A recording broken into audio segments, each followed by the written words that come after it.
नमस्कार दोस्तों, आप सभी को रामदास चौहान यूट्यूब चैनल पर स्वागत है। दोस्तों, हम आज आने वाली जो A7 एग्जाम है दिसंबर 15 तारीख को जो भी A7 एग्जाम जो भी है उसके बारे में चर्चा करेंगे। यहाँ A7 का होता है समेटिव असेसमेंट 1। A7 माने समेटिव असेसमेंट 1 कहा जाता है। तो इसी को समेटिव असेसमेंट 1 को हिंदी में हम सृजनात्मक मूल्यांकन कहा जाता है। क्या कहा जाता है? सृजनात्मक मूल्यांकन कहा जाता है। तो इसमें कितने पार्ट पूछे जाते हैं और कौन से प्रश्न किस पार्ट से पूछा जाता है उसके बारे में हम आज चर्चा करेंगे। तो हमें जो भी SL हिंदी एग्जाम है वहाँ एग्जाम क्या दिसंबर 15 तारीख 2021 के दिन क्या वेडनेसडे के दिन माने बुधवार के दिन यहाँ पर कंडक्ट करने की जाने वाली है। हमारे तेलंगाना स्टेट ने यह डिसाइड किया गया है कि 15 तारीख के दिन मीन्स 14 से हमें एग्जाम चलेगी। तो नहीं कि 14 के दिन पहले तेलुगु एग्जाम है और 15 के दिन हमें क्या हिंदी एग्जाम है। उसी के बारे में हम आज चर्चा करेंगे। तो यहाँ पर हमारे जो 10th क्लास का पहला पार्ट है, तो यहाँ पर A7 एग्जाम में क्या पहले बरसते बादल और दूसरा ईदगाह और माँ मुझे आने दे, चौथा कण कण का अधिकारी और लोकगीत और एक उपवाचक पाठ। इनके साथ एक उपवाचक पाठ भी पूछा जा रहा है। यहाँ पर क्या है शांति की राह में नामक एक उपवाचक पाठ के बारे में भी चर्चा की जा रही है। यहाँ उपवाचक पाठ भी हमें ये शांति की राह में पाठ भी हमें A7 में पूछा जाता है। तो यहाँ पर एक 2 3 4 5 पार्ट एक उपवाचक पार्ट पूछा जाता है। हमें एक 6 पार्ट पढ़ना बहुत जरूरी है A7 में। और कितने आसानी से जैसे हम सही तरीके से पढ़कर हम निभाते हैं उसी तरह हम बहुत आसानी से हम अंकों को पा सकते हैं। ओके, तो यहाँ पर देखो पहला जो लेसन है बरसते बादल सुमित्रानंदन पंत जी से लिखा गया है। यहाँ प्रकृति की सुंदरता के बारे में बताया गया है। यहाँ बहुत पार्ट जैसा भी है जो सुमित्रानंदन पंत जी से प्रकृति के बारे में और उसके वर्णन के बारे में बहुत सुंदर ढंग में बताया गया है। ऑलरेडी हमने जो इससे पहले जो बरसते बादल नामक लेसन को सेपरेट में बताया, वहां आप चाहे तो वहां पर देख सकते हैं। हाँ, मैं लिंक डिस्क्रिप्शन में डालता हूं और बरसते बादल लेसन का लिंक। और तो यहाँ पर सुमित्रानंदन पंत जी से लिखा गया है। तो हम इस बरसते बादल लेसन में क्या क्या पढ़ना है, इसका कवि परिचय सुमित्रानंदन पंत जी के बारे में पढ़ना है। और इसका है सो सारांश और कई प्रकार के प्रश्न छोटे छोटे प्रश्न भी दिए गए हैं। उन प्रश्नों को भी हम पढ़ना जरूरी है, क्योंकि यहाँ इस पार्ट में हमें इंपॉर्टेंट जो भी क्वेश्चन है इंपॉर्टेंट क्या है बरसते बादल मीन्स बरसते बादल पार्ट का सारांश अपने शब्दों में लिखिए। ओके, फिर आए जीवन में सावन मन भावन ऐसा क्यों कहा गया होगा, और काले बादलों से आने वाला पानी किस तरह बरसता है वर्णन कीजिए बोल के इस तरह प्रश्न भी पूछ सकते हैं। और फिर आए जीवन में सावन मन भावन, ये प्रश्न तो बहुत हमें इंपॉर्टेंट है। क्यों बोले तो यहाँ प्रश्न फिर आए जीवन में सावन मन भावन माने तो మళ్ళీ మన జీవితంలో ఈ శ్రావణ మాసము మళ్ళీ రావాలని చెప్పేసి మన కవి సుమిత్రానందన్ గారు కోరుకున్నారు కదా। ఆ సుమిత్రానందం గారు ఈ విధంగా ఎందుకు అన్నారు, ఆ కవి ఈ విధంగా ఎందుకు వర్ణించారు అనేది ఇందులో అడగడం జరుగుతుంది। तो सुमित्रानंदन पंत जी से लिखे गए सो या फिर आए जीवन में सावन मन भावन, ये प्रश्न 4 मार्क्स के लिए और 8 मार्क्स के लिए भी जरूर पूछा जाता है। तो यह बहुत इंपॉर्टेंट है। और इसके साथ साथ क्या करना है, बरसते बादल पाठ का सारांश अपने शब्दों में लिखिए बोल के यहाँ सारांश भी पढ़ना जरूरी है ना। तो अब तो इसको ये बरसते बादल पाठ में कवि परिचय पढ़ना जरूरी है और लॉन्ग आंसर्स और जो भी शॉर्ट आंसर्स जो भी है वहां पढ़ना बहुत जरूरी है। तो नेक्स्ट आइए हम चर्चा करेंगे ईदगाह नामक पाठ। तो यहाँ पर दूसरा पाठ है ईदगाह पाठ प्रेमचंद जी से लिखा गया है। तो यहाँ पर इसके लेखक परिचय के बारे में हम अब चर्चा करना है। ऑलरेडी हमने डिस्कशन किया गया है हमारे लेसन में इससे पहले, तो मैं इसका भी लिंक मैं डिस्क्रिप्शन में डालता हूँ। अब मैं आपको कुछ डाउट है तो उसमें देख सकते हैं, है ना। और तो ईदगाह पाठ क्या एक हामिद बोल के एक लड़का रहता है वहाँ एक छोटा सा 4-5 साल का भोली सूरत का एक लड़का रहता है। वहाँ उसकी देखभाल पूरी दादी अम्मा करती है। दादी माँ का नाम क्या है? अमीना दादी। वहाँ उसके माता पिता हैजों की भेंट हो जाते हैं।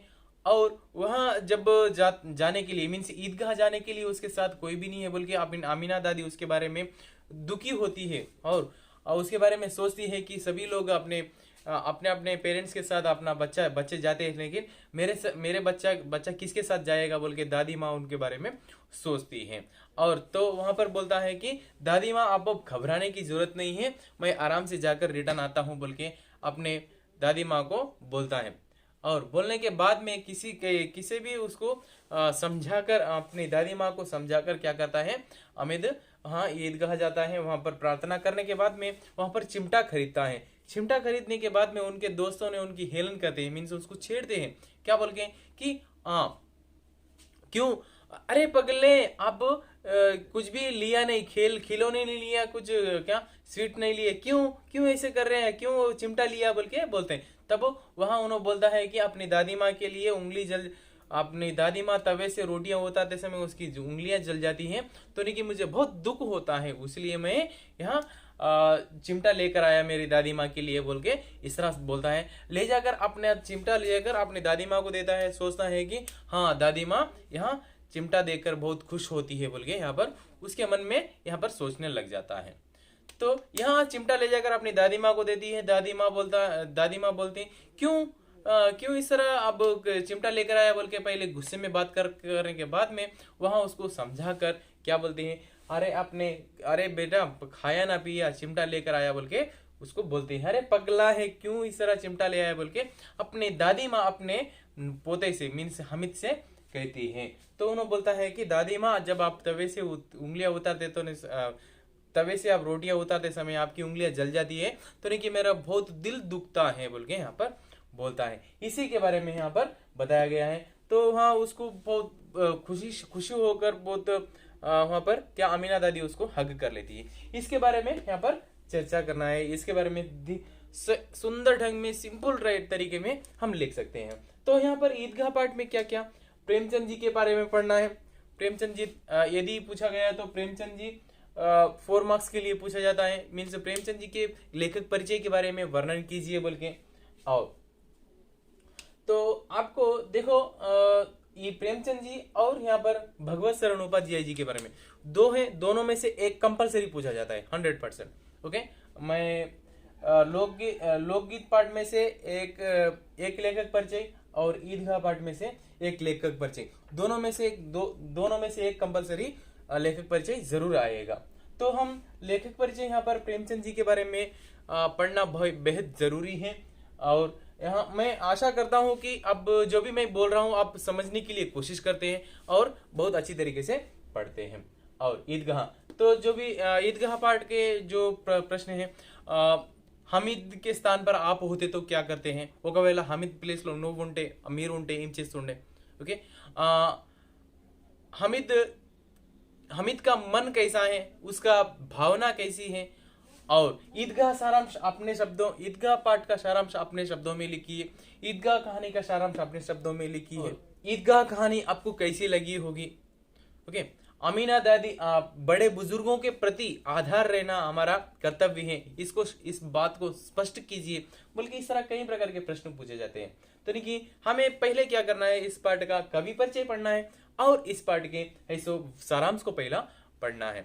उसके बाद में जो भी प्रश्न, छोटे छोटे प्रश्न है 4 मार्क्स के लिए और 8 अंकों के लिए, वो भी हम पढ़ना जरूरी है। नेक्स्ट सेकंड लेसन हो गया।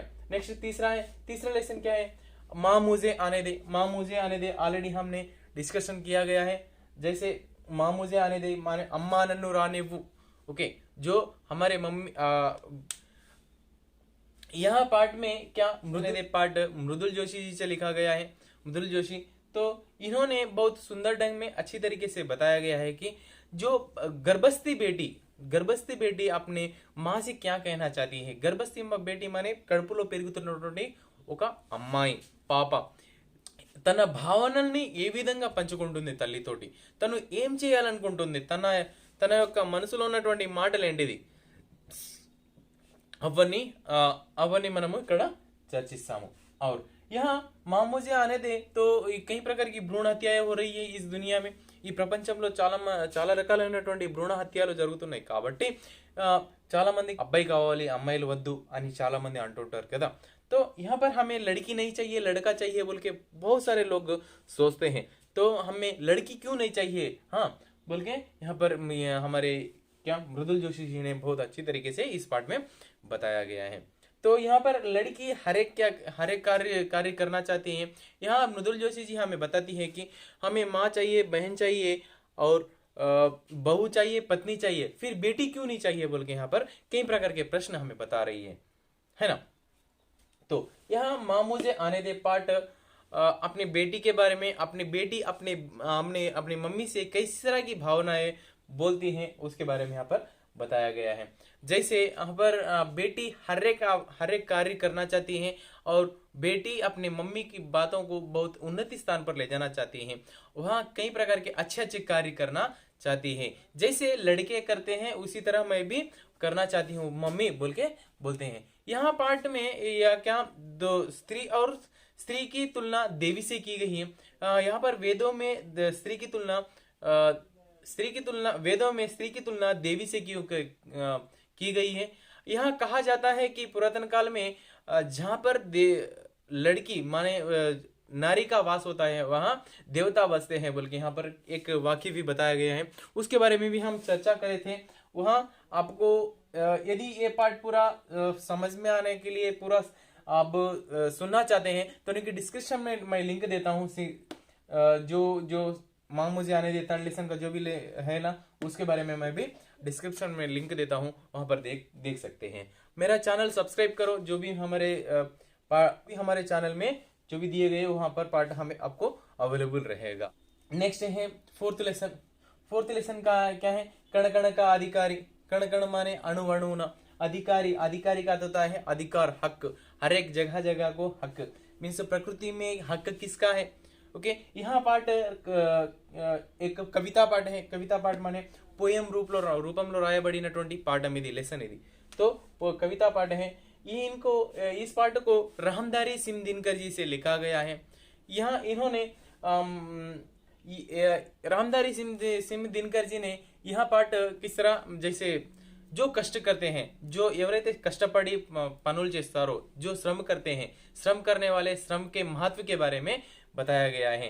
तो यहाँ मेहनत ही सफलता की कुंजी है बोल के यहाँ पर पार्ट में बताया गया है। यहाँ पार्ट का कवि परिचय हम पढ़ना बहुत जरूरी है क्योंकि यहाँ पार्ट में कवि परिचय रामधारी सिंह दिनकर जी के बारे में भी पढ़ना जरूरी है क्योंकि पूछ सकते हैं कि रामधारी सिंह दिनकर जी का कवि परिचय अपने शब्दों में लिखिए बोल के भी पूछ सकते हैं 4 मार्क्स के लिए।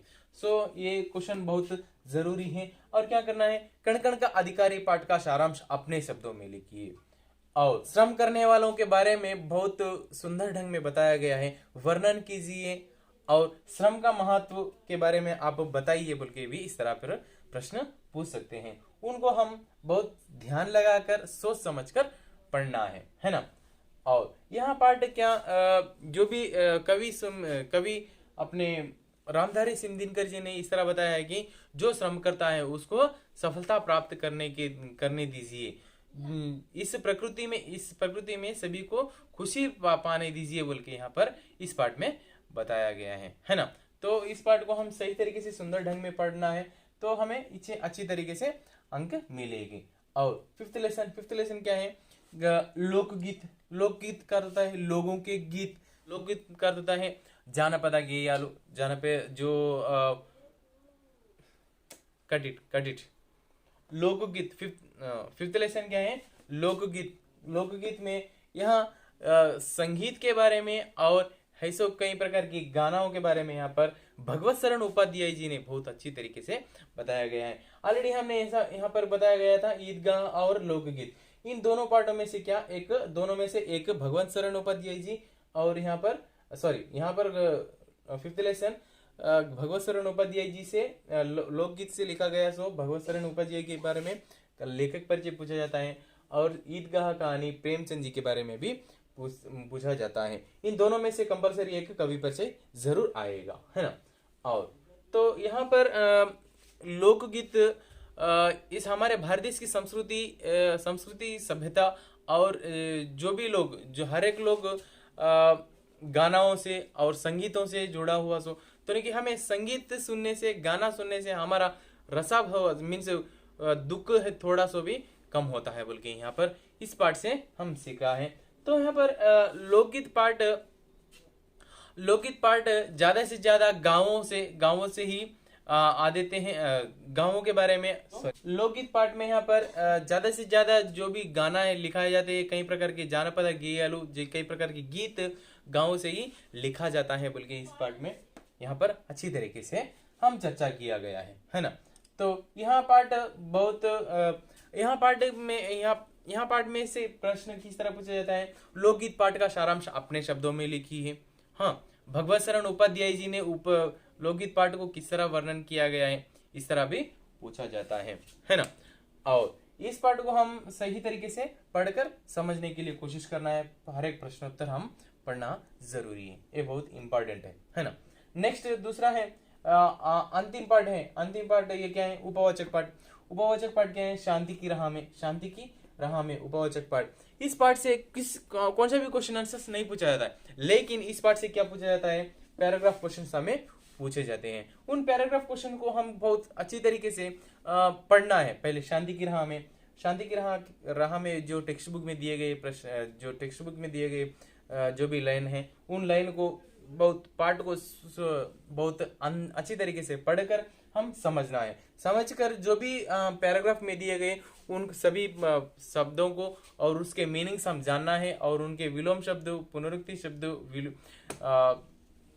कौन सी भी व्याकरणांश पूछ सकते हैं उसमें, और जो पैराग्राफ दिया गया है पैराग्राफ में से ढूंढकर सो एंड सो लाइन दे देकर उसका आंसर क्या है बोल के पूछा जाता है। तो हम क्या करना है, हम इस लेसन में 5 अंक ला पाने के लिए है ना। तो उपवाचक पार्ट में से पद्य एक गद्यांश का अर्थ होता है पैसेज देने के बाद में नीचे प्रश्न पूछा जाता है। उन प्रश्नों के उत्तर हम क्या ढूंढ कर लिखना पड़ता है। तो हमें बेटर है कि हम टेक्स्ट बुक पढ़कर सोच समझ कर लिखें, और इस तरह हम जो अच्छी तरीके से पा सकते हैं, है ना। और दूसरा ये पूरे यहाँ पर हम क्या करना है, बरसते बादल, ईदगाह, माँ मुझे आने दे, कण कण का अधिकारी, लोकगीत और शांति की राह में, यहाँ पार्ट पांचों भी पार्ट कट इट, ये पांचों पार्ट और एक शांति की राह में उपवाचक पार्ट हम बहुत अच्छी तरीके से पढ़कर एस1 एग्जाम में अच्छी तरीके से अच्छा अंक लाए, है ना। तो और इनके साथ साथ क्या करना है, हम इसका व्याकरणांश भी जानना बहुत जरूरी है। जैसे विलोम शब्द, पुनरुक्ति शब्द, युग्म शब्द और विलोम शब्द, पुनरुक्ति शब्द, युग्म शब्द, समास, संधि और कई प्रकार के व्याकरणांश, संज्ञा, सर्वनाम, क्रिया विशेषण, ओके, शब्द भेद और मीनिंग्स, ये कई प्रकार के शब्द भी यहाँ पर पूछा जाता है। मैंने ग्रामर भी एक्सप्लेन किया गया था इससे पहले F1 के लिए, इससे पहले मैं ग्रामर भी एक्सप्लेन किया गया था, वह भी अब देख सकते हैं, हमारे चैनल में ढूंढ सकते हैं। तो हमें हिंदी व्याकरण बोल के रहता है, वहां भी ढूंढ कर आप सुन सकते हैं अच्छी तरीके से। तो यहाँ पर ग्रामर के लिए 20 मार्क्स है ना, पार्ट बी 20 मार्क्स और part A 80 marks, part A 60 marks, part A 60 marks के लिए पूरा 80 मार्क्स का क्वेश्चन पेपर होता है। तो नहीं कि हम जैसे मैंने बताया इस तरह हम पढ़े, तो अब शेड्यूल फॉलो होकर पढ़े तो नहीं कि बहुत अच्छी तरीके से मिनिमम 80 को 75 को क्रॉस कर सकते हैं। कितने 75 को अब क्रॉस कर सकते हैं। तो हम अच्छी तरीके से बहुत जरूरी है कि हम एग्जाम से पहले ही, एग्जाम के दिन ही पढ़ना है बोल के जरूरत नहीं है, एग्जाम के दिन ही पढ़ना है बोल के हम ऐसा नहीं लगना। तो कि बूंद बूंद से समुंदर भरता है, जैसे हम एक पार्ट पढ़ते अभी से स्टार्ट करें, तो हमारे रिवीजन अभी से स्टार्ट करें तो नहीं कि अच्छी तरीके से मार्क्स पा सकते हैं, है ना। तो नहीं कि मुझे कल एग्जाम है, कल मैं पढ़ता हूं बोल के नहीं सोचना है ना। तो हम एक जैसे बरसते बादल पाठ है, मैं आज एक दिन में कंप्लीट कर देना चाहता हूँ, है ना। और ईदगाह, माँ मुझे आने दे, कण कण का अधिकारी, लोकगीत, शांति की राह में। तो इन पार्टों को हम एक शेड्यूल के रूप में, ओके, एक समय सूचना, एक समय सारिणी लगाकर हम पार्ट पढ़े तो नहीं कि हमें डेफिनेटली हम सक्सेस होते हैं। ओके, आपको कुछ डाउट है तो मुझे कमेंट कीजिए और सब्सक्राइब कीजिए, और हमारे चैनल को अब आपको जो भी मैं बताया हो वो आपको पसंद आया तो प्लीज लाइक कीजिए। ओके, और आशा करता हूं कि जो भी मैं बता रहा हूं, जो भी मैं पढ़ा रहा हूं, आप बस समझने के लिए कोशिश करते हैं और सही तरीके से एग्जाम लिखते हैं। सभी को ऑल द बेस्ट। धन्यवाद।